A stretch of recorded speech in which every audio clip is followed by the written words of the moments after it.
Hi guys!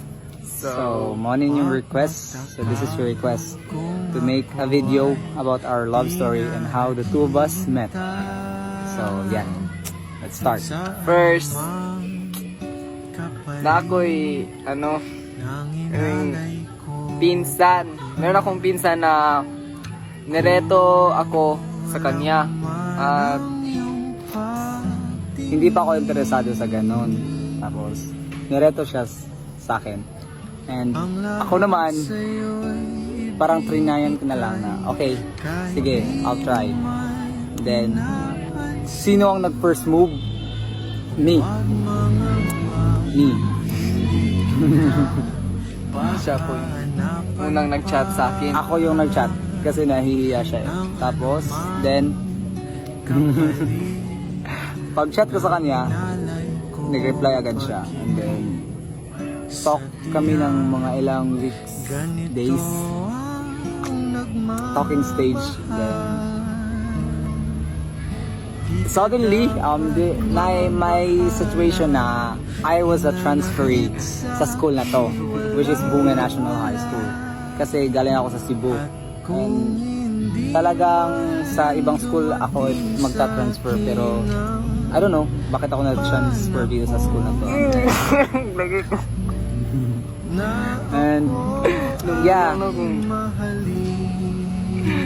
first day of school is ay pagpasok ko pala dito sa sa school na to, nakita ko siya sa flag ceremony, and that was buwan ng wika, buwan ng month of Filipino.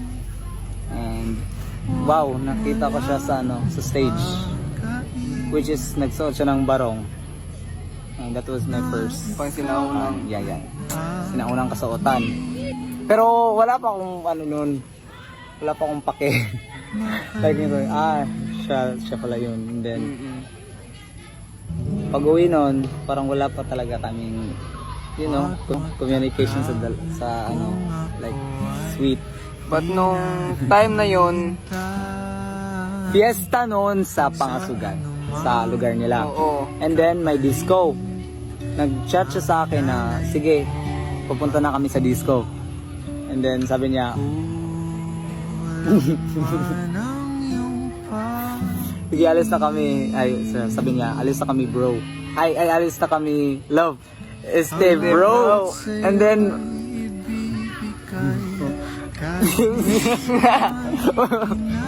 and then Ganda ng strategy. kinilig ako doon. Then wala, kinilig ako konti. And then yun, kinabukasan nun, ay sabi ko, nag-reply ako, sige, enjoy. And then, yeah, manhid pa. And then another day is the Nung nakita yung nag-my day yung friend Nag-my day ng yung pinsan ko, at sined niya yung nag-screenshot siya, sined niya sa akin na mag-isa lang siya. because I was a transferee. Oo, Wala pa kasi akong friends. siya, wala siyang kilala. Noto, ni-replyan ko. Sinave ko yung screenshot ng pinsan ko at sinend sa kanya na sabi ko na, you're so lonely. Wala ka bang kakilala kahit isa lang?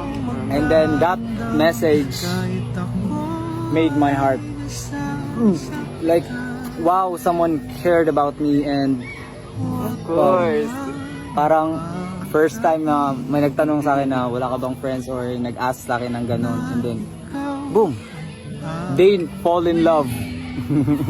Siya yung unang And then I was interested na in the chats and moto.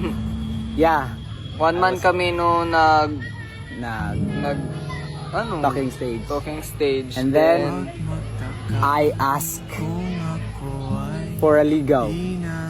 August 19, sinagot niya ako. Then boom, naging kami na. And then nag 1 month kami pag September 19.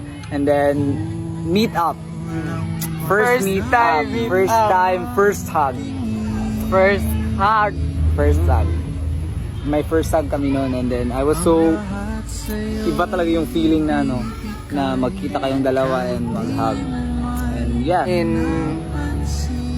the first time.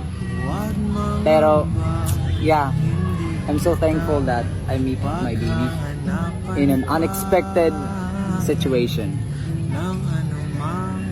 And Bro, dahil lang sa reto ng pinsan minsan niya, ko,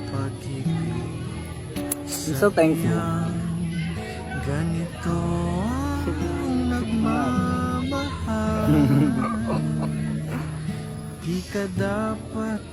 Kaya yun, that's how the both of us met, by just a reto. Unexpected situation. Which is, nagtanong lang siya sa akin if okay lang ba ako dun sa ano, then na-fall ako and then boom, siligawan ko siya. So yun lang. yun lang yung story ng... Ang cute, di ba? Parang kami dalawa. Small thing. So, Yeah, yun, guys. ayun lang, guys. I hope you enjoy the short story. Pero mataas talaga Mataas yung love talaga. story. Pero hindi namin ma-summarize ng konti kasi basta ang taas at marami pang explanation, marami pang dates, marami pang days na ano, na events na nangyari bago kami talaga magkakilalang dalawa. Kaya yun. Kaya yun. Yun lang, guys. Bye-bye. Bye.